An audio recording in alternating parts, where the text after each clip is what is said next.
Baik, bismillahirrahmanirrahim. Assalamualaikum warahmatullahi wabarakatuh. Alhamdulillahirrabbilalamin. Kali ini kita bertemu lagi dengan Ustadzah Nurika dalam mata pelajaran matematika. Hari ini kita akan melanjutkan pembelajaran pada materi sebelumnya, yaitu mengenai perbandingan senilai dan berbalik nilai. Nah, tujuan pembelajaran kita pada hari ini adalah yang pertama, peserta didik mampu membedakan perbandingan senilai dan berbalik nilai dengan menggunakan tabel data.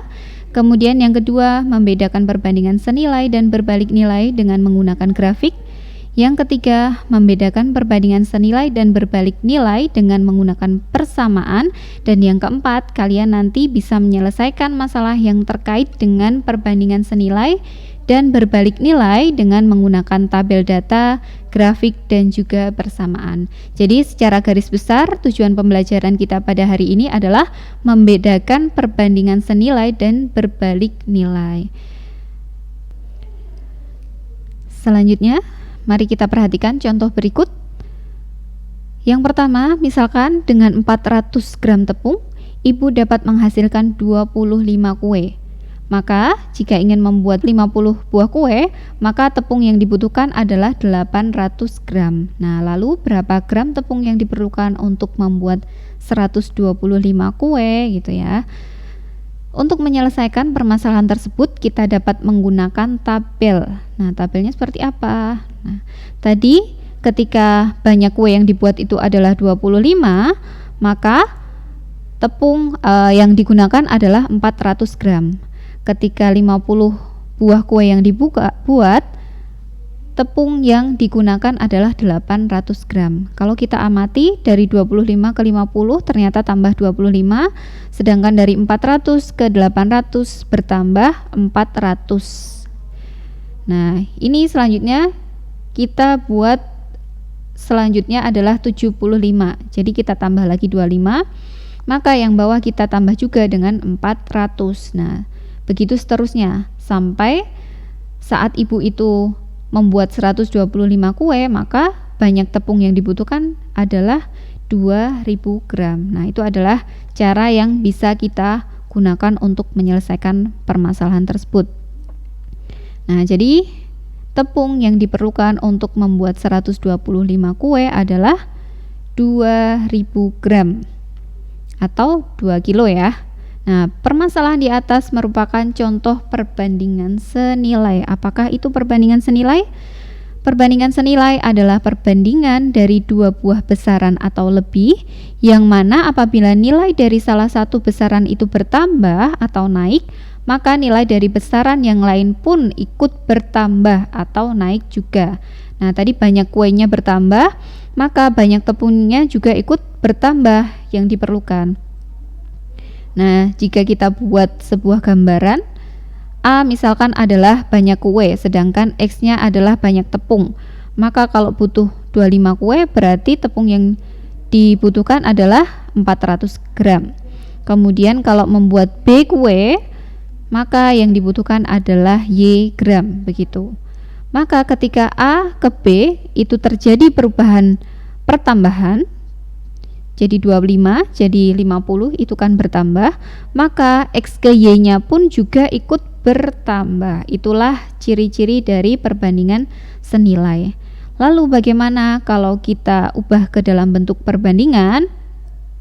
Nah, bentuknya akan menjadi seperti ini. Kalau diubah ke dalam bentuk pecahan ya, perbandingan dalam bentuk pecahan, menjadi A per B sama dengan X per Y. Kemudian bisa juga diubah ke dalam bentuk A banding B sama dengan X banding Y. Itu bentuk perbandingannya. Tetapi ini bisa juga kita bentuk ke dalam bentuk perkalian. Seperti apa? Nah, seperti ini. Jadi dikali silang. A dikali Y sama dengan B dikali X. Nah, jadi A kali Y, kemudian X-nya kali B, gitu ya. Baik, kemudian kita perhatikan contoh berikut. Di sini dengan 400 gram tepung, ibu dapat menghasilkan 25 kue. Maka jika ingin membuat 50 buah kue, tepung yang dibutuhkan adalah 800 gram. Nah, lalu berapa gram tepung yang diperlukan untuk membuat 125 kue gitu ya. Nah, untuk menyelesaikan permasalahan tersebut, kita dapat menggunakan tabel. Tabelnya seperti apa? Nah, inilah tabelnya. Ketika ibu membuat 25 kue, maka ibu bisa menghabiskan tepung sebanyak 400 gram. Ketika membuat 50 buah kue, maka tepung yang dihabiskan adalah 800 gram. Di sini bertambah dari 25 ke 50, itu bertambah 50. Maka selanjutnya dari 400 ke 800 juga bertambah 400 ternyata. Nah, kemudian banyak kue kita tambah lagi secara berkala, yaitu kelipatan 25. Jadi 50 ke 75. Maka yang di bawah pun juga ditambah 400 ke 800 ditambah 400, maka selanjutnya juga ditambah 400, sehingga untuk membuat 75 kue ibu bisa menghabiskan tepung 1200 gram dan seterusnya sampai ibu membuat 125 kue. Ternyata banyak tepung yang dihabiskan adalah 2000 gram, begitu ya. Nah, jadi tepung yang diperlukan untuk membuat 125 kue adalah 200 gram. Semakin banyak, semakin banyak pula tepung yang digunakan. Nah, perbandingan itu disebut dengan perbandingan senilai. Apa definisinya? Jadi, perbandingan senilai adalah perbandingan dari dua buah besaran atau lebih, yang mana apabila nilai dari salah satu besaran itu bertambah, maka nilai dari besaran yang lain pun juga ikut bertambah. Satu nilai bertambah, maka nilai yang lainnya pun juga ikut bertambah. Begitu ya. Kalau kita buat skemanya, A misalkan adalah banyak kue, kemudian X adalah banyak tepung. Maka ketika membuat 25 buah kue, banyak tepung yang dihabiskan adalah 400 gram. Kemudian ketika membuat B kue, maka banyak tepungnya adalah Y gram yang dihabiskan. Dengan demikian, ketika A ke B itu bertambah, maka X ke Y pun juga ikut bertambah. Nah, lalu bagaimana bentuk perbandingannya? Seperti ini. Dalam bentuk pecahan adalah A per B sama dengan X per Y. Dalam bentuk pembagian bisa kita lihat seperti ini. A banding B sama dengan X banding Y. Nah, ternyata bentuk ini bisa kita ubah juga ke dalam bentuk perkalian. Kita kali silang ya. Jadinya seperti apa? A dikali Y. Nah, dan X-nya dikali B. Maka bentuk perkaliannya seperti ini. Jadi kalau ada A dikali Y, maka pasti akan sama dengan B dikali X untuk perbandingan senilai. Nah, kemudian ada contoh yang berikutnya. 5 orang remaja, yaitu Alvin, Bayu, Cahyo, Dani, dan Ervan melakukan perjalanan dengan tujuan, rute, dan jarak yang sama. Mereka mengendarai kendaraan bermotor masing-masing dengan jenis yang berbeda. Alvin dengan kecepatan 90 km per jam. Tempat tujuannya dapat ditempuh selama 4 jam waktunya.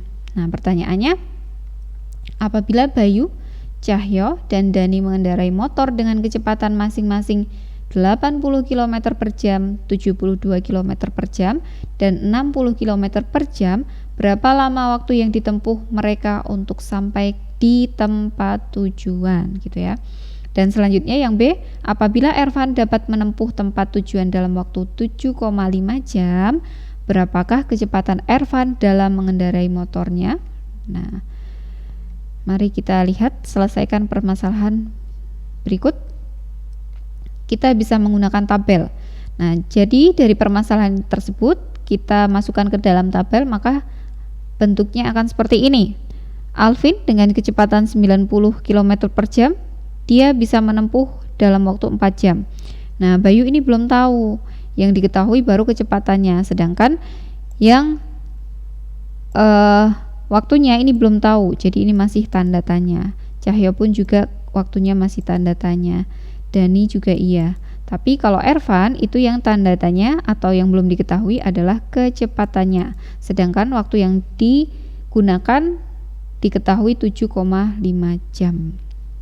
Nah, dari tabel itu dapat kita ketahui Alvin itu dengan kecepatan 90 km per jam, dia bisa menempuh dalam waktu 4 jam. Artinya, berarti jarak yang ditempuh oleh Alvin adalah waktu dikali kecepatan. Waktunya 4 jam dikali 90, hasilnya adalah 360 km gitu ya. Ini adalah ada satuannya kilometer. Kemudian ingat ya, untuk rumus jarak adalah waktu dikali kecepatan, sedangkan waktu rumusnya adalah jarak dibagi kecepatan, dan kecepatan sama dengan jarak dibagi waktu. Nah, tadi di soal diketahui bahwa jarak yang ditempuh kelima remaja tersebut sama. Maka jarak yang ditempuh Bayu, Cahyo, Dani, dan Ervan juga sama, yaitu 360 km. Sehingga dapat kita tentukan waktu yang ditempuh oleh Budi. Waktu, ingat rumusnya adalah jarak dibagi kecepatan ini ya. Jaraknya adalah 360 dibagi kecepatannya 80 km per jam. Maka hasilnya adalah 4,5 jam. Selanjutnya yang ditanyakan adalah waktu yang ditempuh oleh Cahyo. Berarti 360 km dibagi kecepatannya Cahyo, yaitu 72 km per jam. Hasilnya adalah 5 jam. Selanjutnya waktu yang ditempuh oleh Dani. Jaraknya sama, 360 km dibagi kecepatan Dani, yaitu 60 km per jam. 360 dibagi 60 sama dengan 6 jam. Nah, selanjutnya yang ditanyakan adalah kecepatannya Ervan ya. Yaitu ingat kecepatan rumusnya adalah jarak dibagi waktu. Jaraknya 360 km dibagi waktunya 7,5 jam. Nah, setelah dibagi hasilnya adalah 48 km per jam. Nah, apabila jawaban tersebut kita sudah dapatkan hasilnya, kita masukkan ke dalam tabel, maka akan diperoleh seperti ini. Alvin kecepatannya 90, waktunya 4 jam. Bayu kecepatannya 80 km per jam, maka waktu yang dibutuhkan adalah 4,5 jam. Ini ya, dari hasil yang kita cari tadi.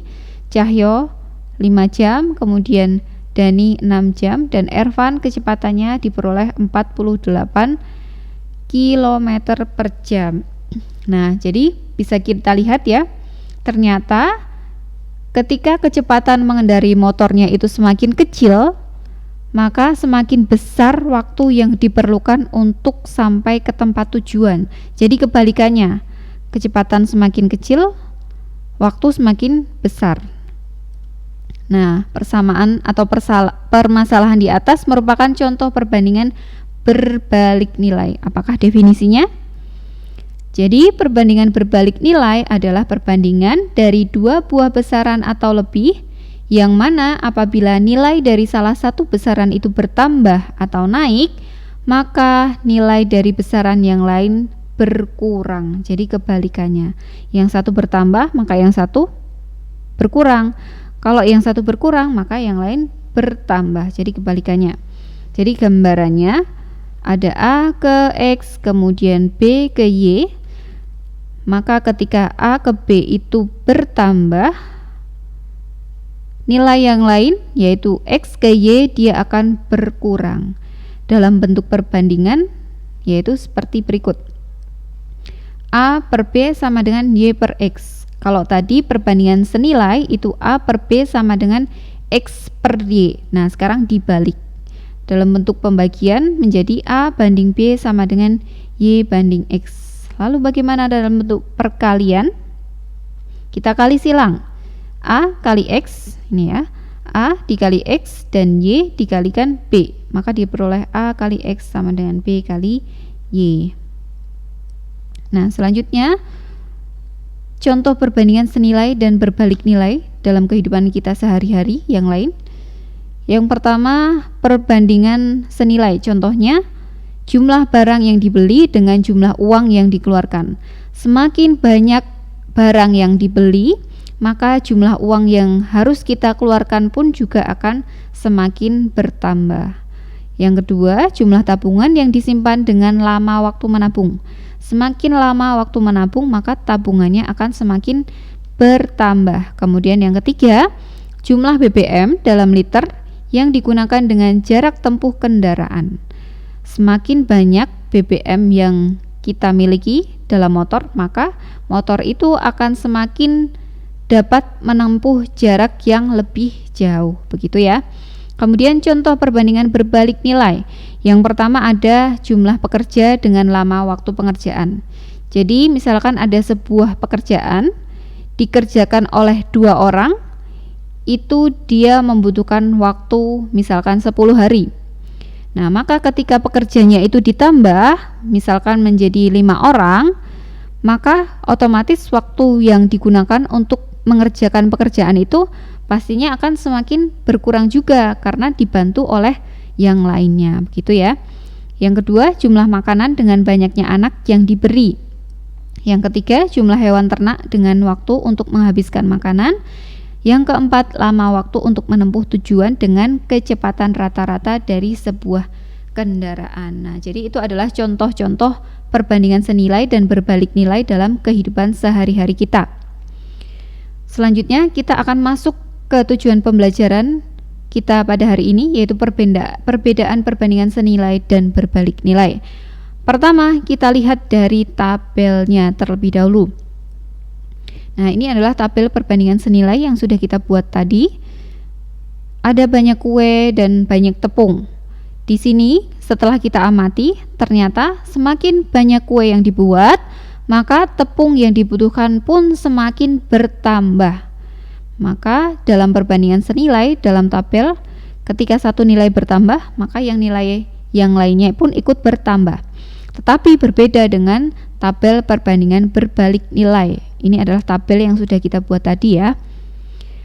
Setelah kita amati, ternyata semakin bertambah kecepatan mengendarai motor, maka waktu yang digunakan untuk menempuh jarak tersebut semakin berkurang. Jadi bisa kita lihat ya, kecepatannya itu semakin bertambah. Jadi dari Ervan 48 bertambah 60, Dani 72, 80, dan 90, maka waktu yang digunakan untuk menempuh ternyata semakin berkurang. Jadi dari 7,5 ke 6 berkurang, terus ke 5, 4,5 ke 4. Ini kan berkurang. Sedangkan yang atas itu dari kanan ke kiri itu semakin bertambah. Itulah perbedaannya. Bisa ya? Bisa dipahami? Selanjutnya, perbedaan yang selanjutnya ada pada grafiknya. Seperti apakah?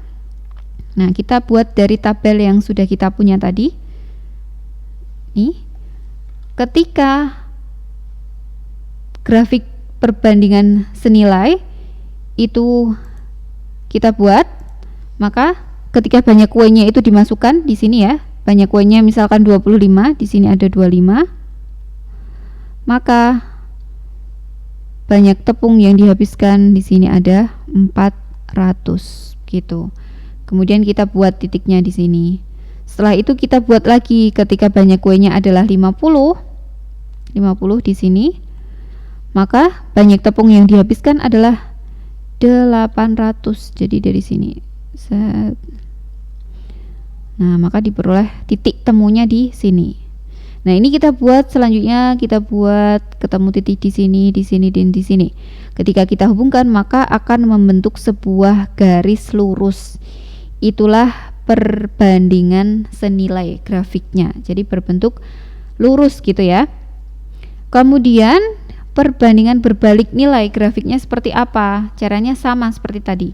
Salah satu kita yang mendatar itu adalah kecepatan dan yang tegak itu adalah waktu.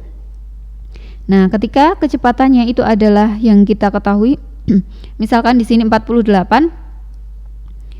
Di sini 48. Kemudian dia akan dapat menghabiskan waktu sebanyak 7,5 jam. Ini 7,5 ya. Kemudian dengan kecepatan 60 km per jam, dia bisa menempuh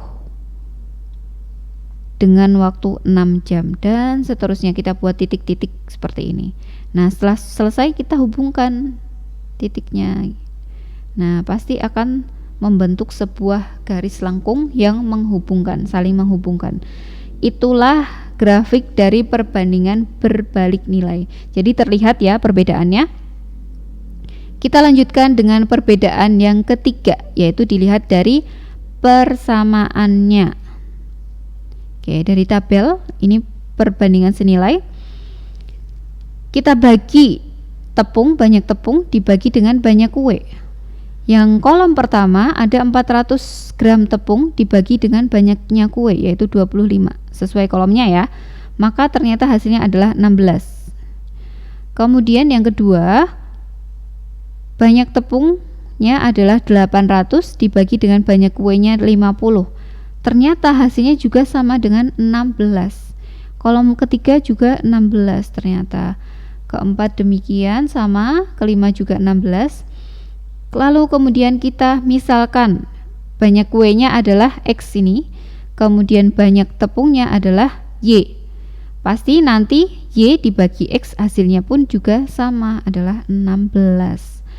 Nah, dari hasil bagi banyak tepung dengan banyak kue pada setiap kolom, ternyata selalu sama, hasilnya adalah 16. Nah, 16 itu disebut dengan konstanta perbandingan atau disebut dengan K, dimisalkan dengan K. Nah, demikian dapat diperoleh setiap kolomnya. Misalkan kita buat kolom ke-6, kita bisa buat persamaan seperti ini. Y per X sama dengan 16 per 1. Maka kita buat perkalian silang sehingga menjadi seperti ini. Y kali 1 sama dengan X dikalikan 16. Y kali 1 hasilnya Y, dan 16 kali X adalah 16X. Nah, maka dari pengerjaan tersebut diperoleh untuk persamaannya adalah Y sama dengan 16X. Nah, dalam hal ini dapat dikatakan bahwa Y itu berbanding lurus dengan X, karena nilai Y merupakan hasil kali 16 dengan X, dan Y itu bergantung pada nilai X. Artinya bergantung apa? Ketika nilai X-nya itu bertambah, maka Y-nya pun ikut bertambah. Ketika nilai X-nya berkurang, maka nilai Y pun ikut berkurang. Jadi nilai Y itu tergantung dengan X-nya, begitu ya. Nah, jadi Y sama dengan 16X itu ternyata juga merupakan persamaan linier atau garis lurus ya, karena variabelnya itu berpangkat 1. Dulu semester 1 sudah pernah mempelajari persamaan linier 1 variabel gitu ya. Nah, selanjutnya, jadi bentuk persamaan dari perbandingan senilai Y terhadap X dengan konstanta K adalah Y sama dengan KX, di mana K sama dengan Y1 dibagi X1.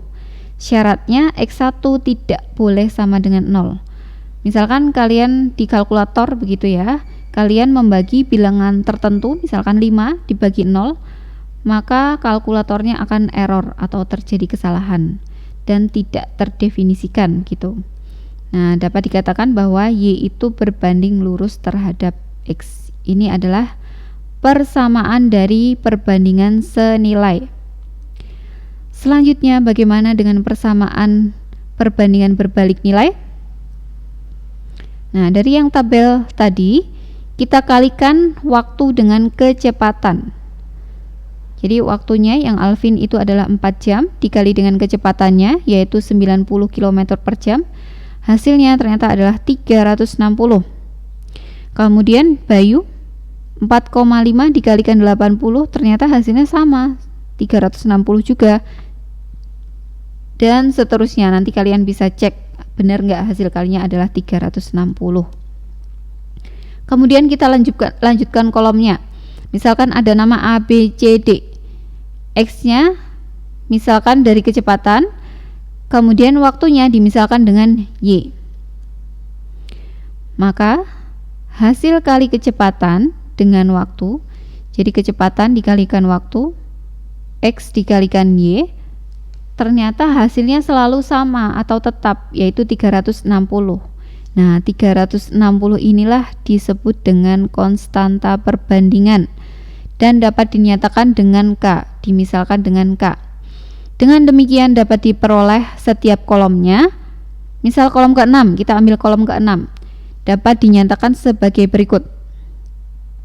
X dikalikan Y sama dengan K, atau Y sama dengan K dibagi X. K-nya tadi sudah ada, kita masukkan. Y sama dengan 360 dibagi K. Nah, inilah yang disebut dengan persamaan berbanding nilai. Berbanding terbalik ya, maaf. Jadi persamaannya Y sama dengan 360 per X. Nah, dapat dikatakan bahwa Y itu berbanding terbalik dengan X karena nilai Y merupakan hasil bagi 360 dengan X. Artinya ketika X-nya itu nilainya bertambah, maka nilai Y-nya itu berkurang. Sebaliknya, ketika nilai X-nya itu berkurang, maka nilai Y-nya itu bertambah, begitu ya. Jadi, persamaan dari perbandingan berbalik nilai Y terhadap X dengan konstanta K adalah Y sama dengan K per X, di mana K-nya adalah X dikalikan Y. Sama seperti tadi, X-nya itu tidak boleh sama dengan 0. Nah, di sini Y-nya yang berbanding terbalik dengan X. Bisa dipahami ya? Itu adalah perbedaan-perbedaannya. Sekarang kita selesaikan berbagai permasalahan yang berkaitan dengan perbandingan senilai dan berbalik nilai. Nah, ini adalah rumus yang sudah kita dapatkan tadi. Kita taruh di sini agar tidak lupa. Misalkan Andi memiliki sepeda motor matic baru berkapasitas 125 cc. Dia tahu bahwa sepeda motor matic-nya adalah 125 cc itu memerlukan 1 liter Pertamax untuk menempuh jarak 43 km. Nah, tabel berikut menunjukkan banyak Pertamax dalam satuan liter dan jarak tempuhnya. Jadi ketika Pertamax-nya itu adalah 1 liter, maka dia bisa menempuh 43 km. Ketika Pertamax-nya 2 liter, bisa menempuh 86 km. Ketika 3 liter, menempuh 129 km. Dan ketika Pertamax-nya adalah 4 liter, dia bisa menempuh jarak 172 km. Nah, di sini Andi ingin melakukan perjalanan dari kota Surabaya ke Banyuwangi yang berjarak sekitar 387 km. Ia ingin mengetahui bahwa Pertamax yang dibutuhkan, banyak Pertamax yang dibutuhkan. Nah, dari tabel yang dibuatnya, Andi mengetahui bahwa jarak yang ditempuh dan banyak Pertamax yang dibutuhkan adalah perbandingan senilai. Jadi adalah perbandingan senilai karena salah satu nilai bertambah, maka nilai yang lain ikut bertambah. Sehingga dia dapat menentukan hubungan keduanya sebagai berikut. Nah, perbandingan senilai. Jadi kita gunakan yang atas. Y sama dengan K X atau K diperoleh dari Y1 per X1. Nah, di sini Y per X. Y-nya adalah 43 dibagi 1, hasilnya 43. Yang kedua, Y-nya 86, X2-nya adalah 2, dibagi ternyata hasilnya sama dengan 43. Dan seterusnya, ternyata diperoleh hasilnya sama. 43 semua gitu ya. Nah, dari situ Andi tahu bahwa rasio jarak perjalanan yang ditempuh terhadap banyak Pertamax yang dibutuhkan adalah 43 banding 1. Nah, kita sudah dapatkan 43 itu adalah konstanta perbandingannya. Jadi setiap 1 liter Pertamax motornya itu dapat melaju sejauh 43 km gitu ya. Nah, dalam persamaan kita buat Y per X sama dengan 43 atau Y sama dengan 43X.